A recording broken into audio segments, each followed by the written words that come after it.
ഈശ്വര സന്നിധിയിലേക്ക് സ്വാഗതം. ആദ്യമായിട്ടാണ് ആരെങ്കിലും ഈ ചാനൽ കാണുന്നതെങ്കിൽ സബ്സ്ക്രൈബ് ചെയ്യുക. അതുപോലെ തന്നെ അടുത്തുള്ള ബെല്ലൈക്കൺ കൂടി ക്ലിക്ക് ചെയ്യുക. വീഡിയോ ഇഷ്ടമായെങ്കിൽ ലൈക്ക് ചെയ്യുക. നിങ്ങളുടെ വിലയേറെ അഭിപ്രായങ്ങൾ കമൻസിലൂടെ രേഖപ്പെടുത്തുവാനും മറക്കരുത്. ജ്യോതിഷപ്രകാരം 27 നക്ഷത്രങ്ങൾക്ക് പൊതുഫലം പറയുന്നുണ്ട്. ഓരോ നക്ഷത്രത്തിലും ജനിക്കുന്ന വ്യക്തികൾക്ക് ആ നക്ഷത്രത്തിൻ്റെ പൊതു സ്വഭാവം കാണും. ഇതല്ലാതെ ഇവരുടെ ജനന സമയപ്രകാരം പ്രത്യേകതകളും കാണും. വൈരാഗ്യം എന്നത് പലരുടെയും മനസ്സിലും ജീവിതത്തിലുമുള്ള ഒന്നാണ്. ഇത് നല്ല ഗുണമല്ലെങ്കിൽ പോലും ഇത് ചില നക്ഷത്രങ്ങൾക്കുള്ള പൊതു സ്വഭാവമാണ്. അത് ആർക്കൊക്കെയാണെന്ന് നമുക്ക് വീഡിയോയിൽ കൂടി മനസ്സിലാക്കാം. ആദ്യം അശ്വതി. ഇവരെ നോവിച്ചാൽ, വിശ്വാസവഞ്ചനയൊക്കെ കാണിച്ചാൽ മരണം വരെ ഇവരത് മറക്കുകയില്ല. തൻ്റെ നേർക്ക് ഒരാൾ ചെയ്യുന്നത് സൂക്ഷ്മമായി നിരീക്ഷിക്കുന്നവരാണ് ഇവർ. ഒരു കാര്യം ഉള്ളിലേക്കെടുത്താൽ പിന്നീടത് പോകില്ല. അതായത് മറ്റുള്ളവരുടെ ചില വാക്കുകളും പ്രവൃത്തികളും. ഇത്തരക്കാരോട് ചിരിച്ച് സംസാരിച്ചാലും എത്ര അടുപ്പം കാണിച്ചാലും മുൻകാലത്ത് തന്നോട് അവർ ചെയ്തത് ഇവർ മറക്കില്ല. അടുത്തത് കാർത്തിക. ഇവർക്ക് അപാരമായ ഓർമ്മശക്തി ഉണ്ടാകും. ചെറിയ കാര്യങ്ങൾ പോലും ഇവർ ഓർത്തു വയ്ക്കും. ഒരാളോട് ദേഷ്യം വന്നാലും കലഹിച്ചാലും ഇതിൻ്റെ പേരിൽ ഏതറ്റം വരെയും വാക്കുകൾ പ്രയോഗിക്കുന്ന തരക്കാരാണ് ഇവർ. വാവിട്ട വാക്കുകൾ പറയുന്ന പ്രകൃതം. ഇവർ പറയുന്ന ഓരോ വാക്കും തറക്കേണ്ടിടത്ത് തറയ്ക്കും. പറയുന്നത് തിരിച്ചെടുക്കില്ല.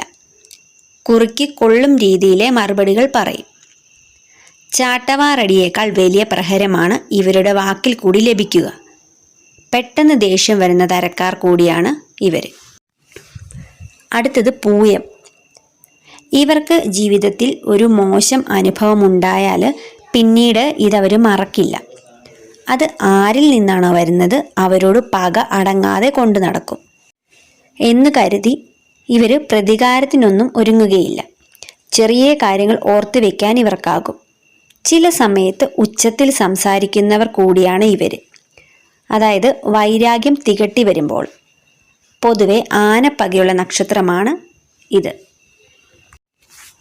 അടുത്തതാണ് ചിത്തിര. ഇവർ നിസ്സാര കാര്യങ്ങൾക്ക് പോലും കലഹിക്കുന്നവരാണ്. എന്നാൽ കലഹിക്കുന്ന സമയത്തെ കാര്യങ്ങൾ പിന്നീട് മറന്നുപോകും. അനാവശ്യമായ കാര്യങ്ങൾക്ക് വരെ കലഹിക്കും. ഇവർ വിശ്വാസവഞ്ചന കാണിക്കില്ല. എന്നാൽ ഇവരോട് ഇത് ചെയ്താൽ ഇത് മനസ്സിൽ വയ്ക്കും. തരം കിട്ടിയാൽ തിരികെ വീട്ടുകയും ചെയ്യും. ഇവരുടെ അഭിമാനത്തിന് കോട്ടം വരുത്തുന്ന കാര്യങ്ങൾ ചെയ്യുന്നവരോടും ഇതേ രീതിയിൽ തന്നെ പെരുമാറും.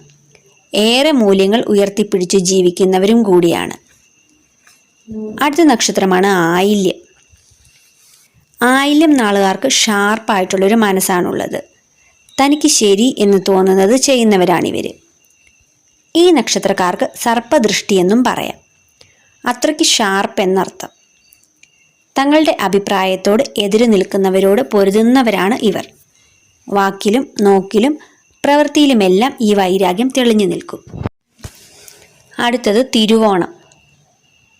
തിരുവോണം മറ്റൊരു നക്ഷത്രമാണ്. ഇവർ വിട്ടുവീഴ്ചകൾക്ക് മടി കാണിക്കുന്ന നക്ഷത്രമാണ്. വൈരാഗ്യം വന്നാൽ, അതായത് ഒരാളോട് ദേഷ്യം തോന്നിയാൽ അവരോട് വിട്ടുവീഴ്ചകൾക്ക് തീരെ തയ്യാറാകാത്ത നക്ഷത്രങ്ങളിൽ ഒന്ന് തന്നെ എന്ന് പറയാം.